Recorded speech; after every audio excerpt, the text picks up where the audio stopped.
ध्रुव जी चाहते हैं भगवान की चरण सन्निधि। कहा मुझे कुछ नहीं चाहिए। तब कुबेर ने कहा आपको हम कृष्ण प्रेम प्रदान करते हैं। भगवान का प्रेम वरदान में प्रदान किया हमेशा। ध्रुव जी ने कहा यदि कुछ देना ही चाहते हैं तो ये दीजिए कि मैं भगवान को कभी भूलूं नहीं। ये वरदान ध्रुव जी ने मांगा। कुबेर ने यह वरदान दिया और तब ध्रुव जी पुनः पृथ्वी पर आए। अब समय हो चुका था कि इस पृथ्वी से जाना है। ध्रुव जी को ध्रुवलोक समय पूर्ण हो गया था, मृत्यु का समय आ गया था। तब वैकुंठ से भगवान ने विमान भेजा और ध्रुव जी ने उस विमान को देखा तो ये नहीं कि सीधे चढ़ गए। क्या किया? पहले उस विमान की प्रदक्षिणा की। जो विष्णुदूत बैठकर आए थे उनका पूजन किया, उनका सत्कार किया। फिर जितने संत उनके आश्रम में रह रहे थे, पहले तो ध्रुव जी राजा थे, लेकिन उत्तम की मृत्यु के बाद उन्हें वैराग्य हुआ और वो हरिद्वार में नदी के तट पर बैठकर आश्रम बनाकर भजन करने लगे। और तब आश्रम में जितने ऋषि थे उनका खूब सत्कार किया, उन्हें वंदन किया, प्रणाम किया। और तब विमान को प्रणाम करके उस विमान पर चढ़े। जब चढ़ के थोड़ा जाने ही लगे मृत्यु को लांघ कर, उस समय ध्रुव जी को याद आई कि अरे मैं तो अज्ञानी बालक था, मैं तो जानता नहीं था कि भगवान कौन है। किसने ध्रुव जी को बताया था भगवान के बारे में? प्रथम गुरु कौन थे? सबसे पहले किसने बताया था भगवान विष्णु के बारे में? सोचिए। सुनीति ने, उनकी माता ने। तो ध्रुव जी जैसे ही विमान पर बैठे उन्होंने सोचा मैं वैकुंठ जा रहा हूँ, लेकिन जिन माता ने मुझे इस मार्ग पर जो लाई है, यह मार्ग प्रशस्त किया है, उन माता को मैं कैसे भूल सकता हूँ। तो बड़े दुखी हुए और वैकुंठ के जो विष्णुदूत आए थे, विमान चला रहे थे, उनसे कहने लगे कि मेरी माता पीछे छूट गई हैं, उनको भी हम ले सकते हैं। वे विष्णुदूत हंसने लगे और कहा कि ध्रुव जी देखिए, भगवान का यह संकल्प है कि यदि किसी कुल में एक भी भक्त उत्पन्न हो जाए तो उस कुल की 21 पीढ़ियां तर जाती हैं। और ध्रुव जी आपकी माता आपसे पहले ही, देखिए आगे विमान जा रहा है, उसमें आपकी माता जी विराजित हैं, वो पहले आपसे पहले वैकुंठ पहुंच जाएंगी, उनकी चिंता मत कीजिए। इसलिए जो व्यक्ति सबसे पहले हमें भगवान के विषय में बताए, जो हमारा पथ प्रदर्शक गुरु है, उसको भूलना नहीं चाहिए, उसके प्रति बहुत कृतज्ञ होना चाहिए। इस प्रकार से ध्रुव जी भगवान के धाम को गमन करते हैं। बोलिए भक्तवत्सल भगवान की जय। समय बहुत अधिक हो गया है, लेकिन बड़े प्रसन्नता की बात है कि इतने लंबे लंबे समय तक कथा होती है, कई संतजन भी पधारते हैं, सभी को आप सुनते हैं, फिर भी भावपूर्वक अंत तक बैठे रहते हैं, ये बहुत प्रशंसनीय है। देखिए भगवान से जिसका भी संबंध जुड़ जाता है, फिर वो कोई तिथि हो, नक्षत्र हो, स्थान हो, दिन हो, कुछ भी हो, कोई व्यक्ति हो, पशु हो, कोई भी हो, वह शुभ और पवित्र हो जाता है, फिर उसमें कोई दोष नहीं बचता। ये बात ध्यान रखिएगा। आगे कथा में एक प्रसंग में पुनः इस बात को उठाया जाएगा, तब आप लोग याद दिलाएंगे। तो यह जो भीष्म पंचक है, 5 दिन का यह उत्सव होता है। वैष्णव जन बड़े भाव से और श्रद्धा से इस भीष्म पंचक को मानते हैं। कहा जाता है कि प्रत्येक मनुष्य को यदि पूरे 12 महीने हम भगवान की भक्ति ठीक से नहीं कर पाते, अपने अपने कामों में लगे होते हैं, तो क्या करना चाहिए? कम से कम जो 4 महीने होते हैं वर्षा ऋतु के, वर्षा काल के, जिन्हें हम चतुर्मास कहते हैं, तो उन चतुर्मास का तो पालन अवश्य करना चाहिए। प्रत्येक मास में श्रावण, भाद्रपद, क्वार, कार्तिक, प्रत्येक मास में भगवान का भजन करना चाहिए, जितना अधिक से अधिक हो सके तपस्या करनी चाहिए। तभी तो सारे और भौतिक मांगलिक कार्य जो होते हैं, विवाह इत्यादि, वे बंद कर दिए जाते हैं, ताकि जितने भी लोग हैं पूर्ण मनोयोग से केवल भगवान के भजन में लग सके। लेकिन यदि कोई व्यक्ति चतुर्मास का भी पालन ठीक से न कर पाए, इसमें भी तपस्या पूर्वक, संयम पूर्वक खूब अधिक भजन न कर पाए, तो कहा कि कम से कम जो चतुर्मास का चौथा महीना है, कौन सा है? कार्तिक मास। तो यह कार्तिक दामोदर मास में कुछ तपस्या करनी चाहिए, अधिक भजन करना चाहिए, इस मास का लाभ उठाना चाहिए। बहुत महत्वपूर्ण है, भगवान का अत्यंत प्रिय है। वैसे तो ये राधा रानी का महीना है। पुरुषोत्तम मास जो है, जिसको अधिक मास या मलमास कहते हैं, वह भगवान श्री कृष्ण का महीना है। और यह जो कार्तिक का महीना है, ये श्रीमती राधा रानी का मास है। इसलिए भगवान को कार्तिक मास और अधिक प्रिय है, तो इस कार्तिक मास का पालन करना चाहिए। अब यदि कोई व्यक्ति पूरे कार्तिक मास में भी ठीक से भजन न कर पाए, जो भी नियम लिए हैं उनका दृढ़ता पूर्वक पालन न कर पाए, तो कम से कम कार्तिक मास के जो अंतिम 5 दिन होते हैं, जिन्हें भीष्म पंचक कहते हैं, इनका तो बहुत अच्छे से पालन करना ही चाहिए। कैसे पालन करना चाहिए? तो कहा कि सर्वप्रथम तो सुबह जल्दी उठकर, ब्रह्म मुहूर्त में उठकर और भगवान की पूजा करनी चाहिए। अब हम तो वृंदावन में हैं, ये तो सोने पर सुहागा जैसा हो गया। हम सुबह उठें और किसी भी मंदिर में मंगला आरती दर्शन के लिए निकल जाएं, यह तो सर्वोत्तम बात है, यह तो अवश्य करना चाहिए। तब तो अवश्य भीष्म पंचक को हमें उत्सव के रूप में मनाना चाहिए। एक क्षण भी इसका व्यर्थ न जाए, ऐसी हमें चेष्टा करनी चाहिए। भगवान के नाम का जितना अधिक से अधिक हो सके हम जप करें, कथा सुने, पूरा समय भक्ति में ही लगाएं और प्रयास करें कि इधर उधर की बातें बंद ही कर दें। 5 दिन तो हम संयम से रह सकते हैं, इसकी निंदा उसकी निंदा, इससे पूर्ण रूप से हटकर यदि कोई बात भी करे तो केवल भगवान के विषय में बात करें, केवल सत्संग के विषय में। 5 दिन तो हम इतना कर ही सकते हैं, बाकी तो फिर हम अपने मन मर्जी से ही सारा कार्य करते हैं। तो भीष्म पंचक की बड़ी महिमा है। ऐसा भी शास्त्रों में वर्णन आता है कि यह जो 5 दिन है, इसमें से जो पहला दिन है, तो पहले दिन भगवान की अर्चना कमल पुष्प से करनी चाहिए। कमल पुष्प लाकर भगवान के चरणों में अर्पित करना चाहिए। दूसरे दिन बिल्व पत्र से, जो शंकर जी को बिल्व पत्र हम चढ़ाते हैं, तो भगवान की जंघाओं की पूजा करते हुए बिल्व पत्र अर्पण करना चाहिए। तो कल हम बिल्व पत्र की व्यवस्था कर सकते हैं और भगवान को अर्पित कर सकते हैं। तीसरे दिन सुगंध युक्त जो इत्र है, सुंदर इत्र है, वह इत्र से भगवान की नाभि में इत्र छिड़क कर, डालकर, सुगंधित करके और भगवान की अर्चना करनी चाहिए। फिर चौथे दिन जासवंती का जो पुष्प होता है, उससे भगवान के कंधों पर उसको चढ़ाना चाहिए और भगवान की पूजा करनी चाहिए। और फिर 5वें दिन मालती के पुष्पों से, मालती के फूलों से भगवान के सिर पर उन्हें चढ़ाकर और अर्चना करनी चाहिए। इस प्रकार से यह विधान बताया गया है। भीष्म पंचक में जो प्रतिदिन संध्या समय में तुलसी जी में दीपदान करते हैं, तो तुलसी जी में जो भी व्यक्ति भीष्म पंचक में दीपदान करते हैं, उन पर सदैव महालक्ष्मी की कृपा खूब बरसती है, बनी रहती है। तो इस प्रकार से दीपदान अवश्य करना चाहिए। वैसे तो संपूर्ण कार्तिक मास में, विशेष रूप से भीष्म पंचक में 4 महीने से भगवान क्या कर रहे हैं? सो रहे हैं।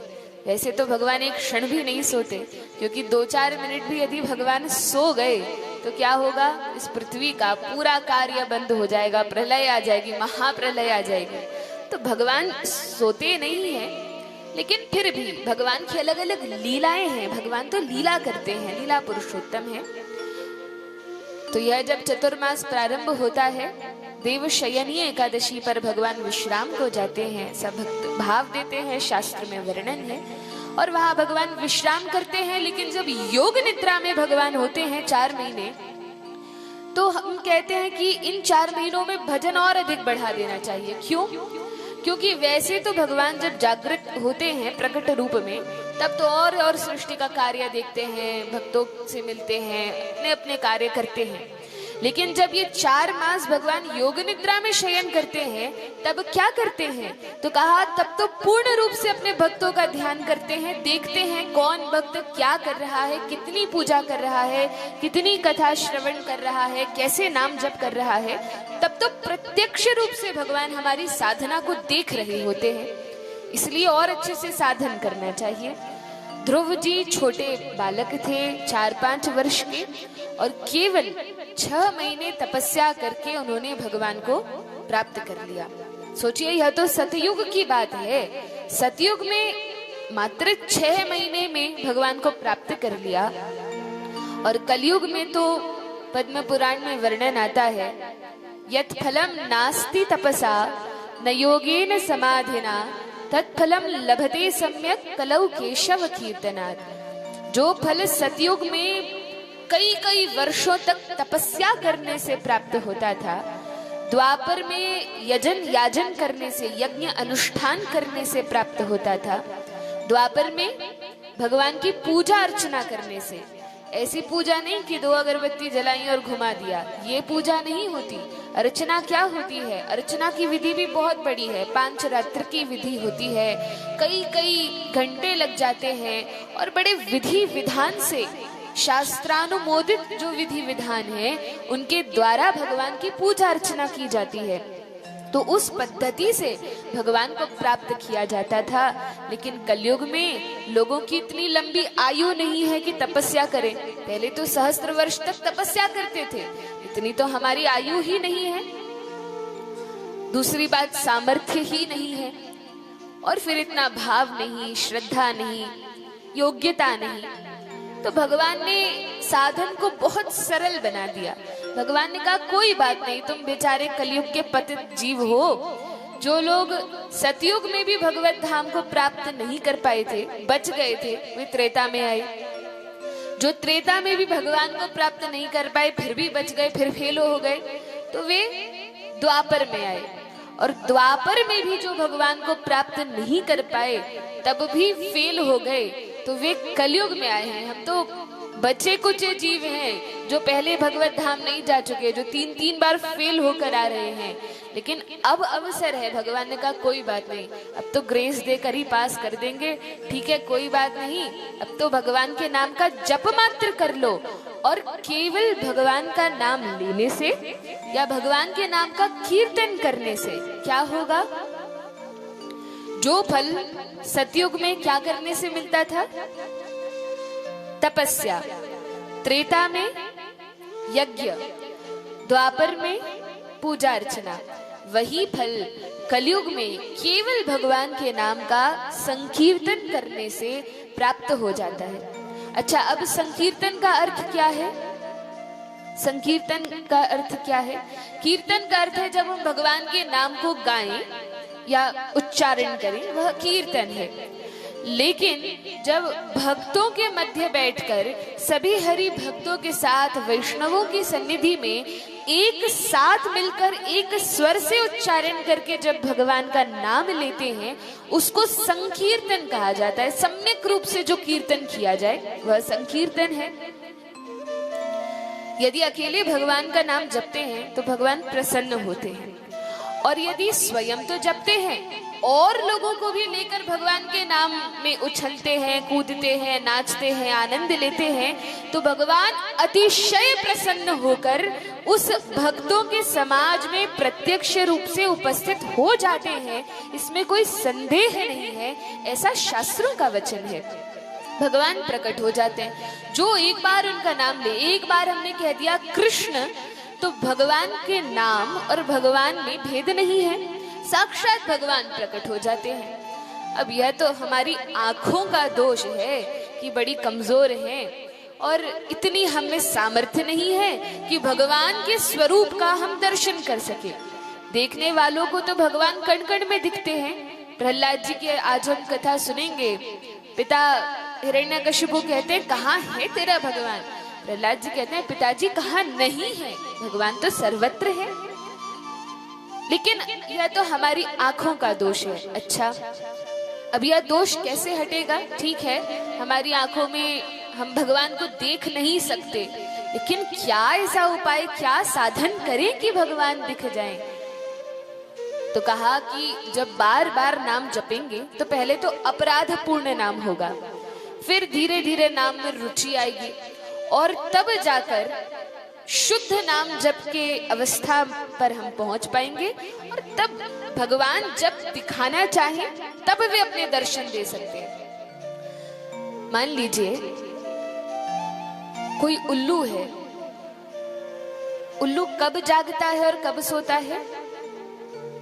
रात को जागता है और दिन को सोता है। क्या उल्लू कभी सूर्य को देख सकता है? नहीं देख सकता, क्योंकि वो तो रात में जागता है।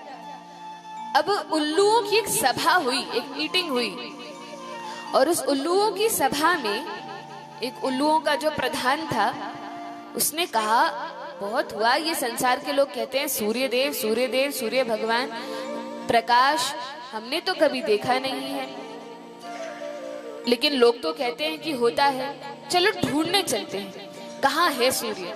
और वो अपनी अपनी मोमबत्ती जलाकर और निकल पड़े सूर्य को ढूंढने, कहाँ है सूर्य, कहाँ है सूर्य। पर उन्हें तो सूर्य मिला ही नहीं।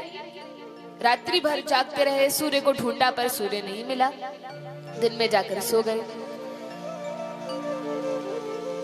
तो क्या उल्लू के इस प्रकार कहने से कि हमने सूर्य को बहुत ढूंढा लेकिन हमें सूर्य नहीं मिला, अब हम इस निर्णय पर आते हैं कि सूर्य है ही नहीं। संसार के लोग झूठ बोलते हैं, सूर्य नाम की कोई वस्तु नहीं है। ये जो नास्तिक लोग होते हैं, बेचारे मूर्ख होते हैं, अधिक ज्ञान नहीं होता, तो वे क्या कहते हैं कि भगवान तो है ही नहीं।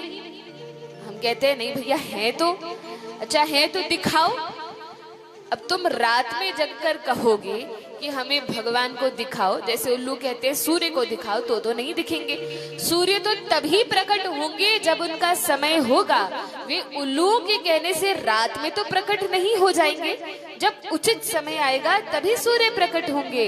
लेकिन उसमें सूर्य देव की क्या गलती कि उल्लू समय सो जाते हैं। इसी प्रकार से हम लोग जब तक शास्त्रों का अनुसरण नहीं करेंगे, जब तक संतों का संग नहीं करेंगे, भक्तों की चरण सन्निधि ग्रहण नहीं करेंगे, तब तक भगवान को कैसे जान पाएंगे, कैसे समझ पाएंगे और भगवान के दर्शन कैसे संभव है।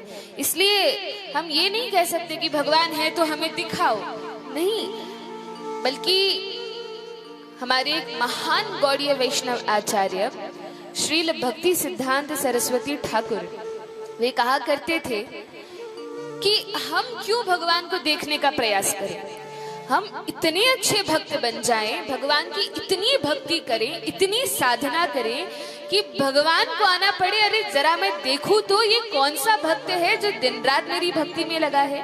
तो भगवान हमें देखने के लिए आए, तब तो भगवान के दर्शन हमें भी हो जाएंगे। तो हमें ये प्रयास नहीं करना है कि भगवान हमें दिख जाए। हाँ, लालसा हृदय में होनी चाहिए भक्तों के कि मैं अपने प्रभु के सुंदर रूप का दर्शन करूं, लेकिन चैलेंज नहीं करना चाहिए कि नहीं भगवान को आना ही पड़ेगा, यदि भगवान है तो आकर दिखाएं। ऐसा हम नहीं कर सकते। प्रार्थना कर सकते हैं और अच्छी भक्ति कर सकते हैं कि भगवान आ जाएं। बोलिए वृंदावन बिहारी लाल की जय। ध्रुव जी तो भगवान के धाम, जो इस ब्रह्मांड का वैकुंठ है, ध्रुव लोक है, वहां चले जाते हैं। आगे उनके वंश में, अब उत्तम की तो मृत्यु हो गई थी, ध्रुव जी का ही वंश चला। ध्रुव जी के पहले पुत्र ने तो राज्यपाठ स्वीकार किया नहीं, उन्हें वैराग्य था, भगवान के भजन में लगे रहे। तब उनके वंश में आगे दूसरे पुत्र के यहाँ जन्म लेते हैं अंग महाराज। अंग महाराज की जो पत्नी थी यह मृत्यु की पुत्री थी, जो मृत्यु साक्षात है, उन मृत्यु की पुत्री अंग महाराज की पत्नी थी। और अंग महाराज की कोई संतान नहीं थी, बड़े दुखी रहते थे। एक बार ब्राह्मणों से प्रार्थना की, ब्राह्मणों ने कहा कोई बात नहीं, हम यज्ञ इत्यादि करेंगे। और यज्ञ जब किया तो यज्ञ के माध्यम से ब्राह्मणों की कृपा से अंग महाराज के यहाँ एक पुत्र ने जन्म लिया जिसका नाम था वेन। जब इस वेन का जन्म हुआ, यह राजा बना।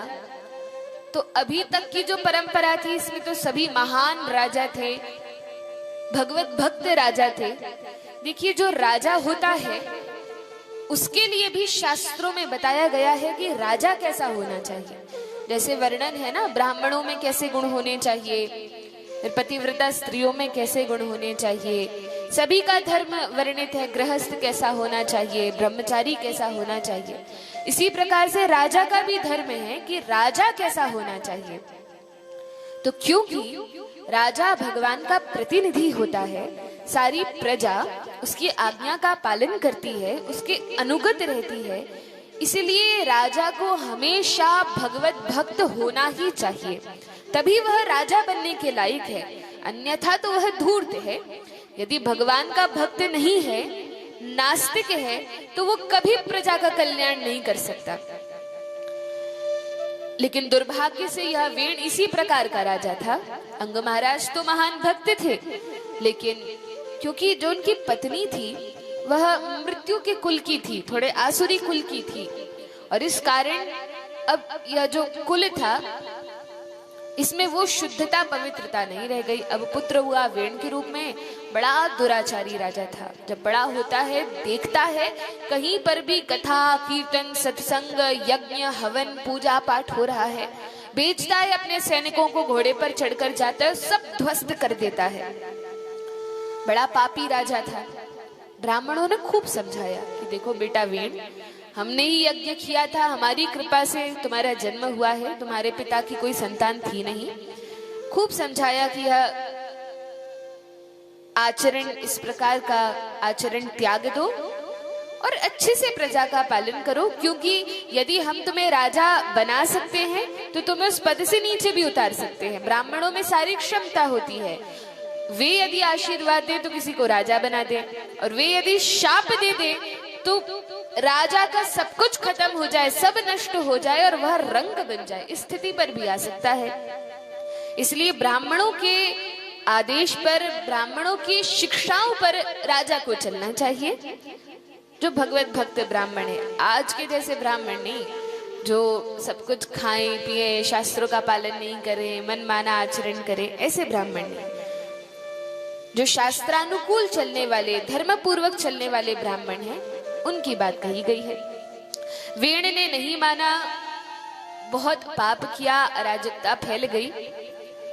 और तब एक दिन जब पृथ्वी बहुत अधिक त्रस्त हो चुकी होती है और प्रार्थना करती है देवी देवताओं से, ब्राह्मण समझ जाते हैं कि अब और अधिक यदि इसने शासन किया तो भगवान की भक्ति सभी लोग करना बंद कर देंगे। डर के मारे कोई भगवान के विग्रहों को घर में नहीं रखता, कोई भगवान की पूजा अर्चना इत्यादि नहीं करता, सभी लोग बहुत डर जाते हैं।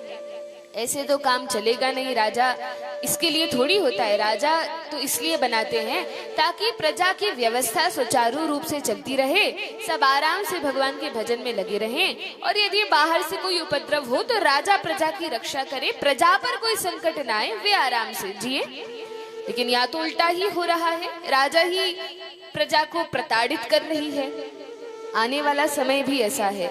आगे वर्णन आएगा 12वें स्कंद में कि कलयुग में जो राजा होंगे, राज्याभिषेक तो होता नहीं है, तो जो भी राजा होंगे, जो भी शासक वर्ग होगा, इतना निकृष्ट, इतना नीचे गिरता जाएगा कि अपनी प्रजा को ही लूट लूट कर खाएंगे।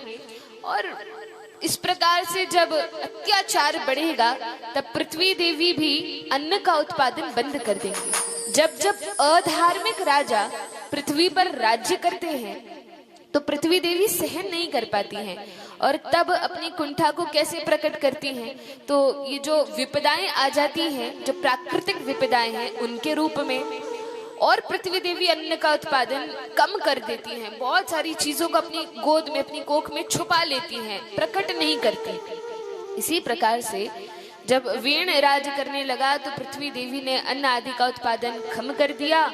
ब्राह्मणों को क्रोध आया, ब्राह्मणों ने खूब समझाया, लेकिन वेण माना नहीं। तब शाप दे दिया, मृत्यु दंड दे दिया। वेण की तो मृत्यु हो गई, लेकिन अब कोई राजा ही नहीं है। अब राजवंश तो समाप्त हो गया, कोई राजा नहीं है, वेण का कोई पुत्र नहीं था, अब कौन राजा बने? यदि राजा न हो तो क्या होगा? यदि कोई राजा हो ही ना, केवल प्रजा ही प्रजा हो, तो क्या होगा?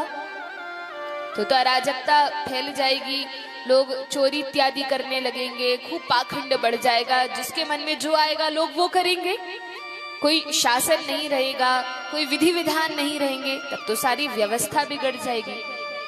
तब ब्राह्मणों ने विचार किया कोई बात नहीं। देखिए, हम सोचते हैं कि टेक्नोलॉजी केवल हमने जब थोड़ी बहुत विज्ञान पढ़ लिया तभी अब टेक्नोलॉजी है, पहले के समय तो बहुत पिछड़ा था। लेकिन ऐसी बात नहीं है। हमारे वेदों में सभी प्रकार की विद्याओं का वर्णन पहले से ही लिखा गया है। वेद क्योंकि लिखे नहीं, ये तो अपौरुषेय हैं, भगवान के श्वास से प्रकट है।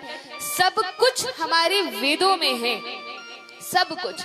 जो कुछ संसार में कहीं पर भी कोई भी विद्या है, विदेश में है, भारत में है, जो कुछ कहीं पर भी है, या आगे जो विज्ञान खोज करेगा, भौतिक विज्ञान, आज का आधुनिक विज्ञान, वह सब वेदों में पहले से वर्णित है।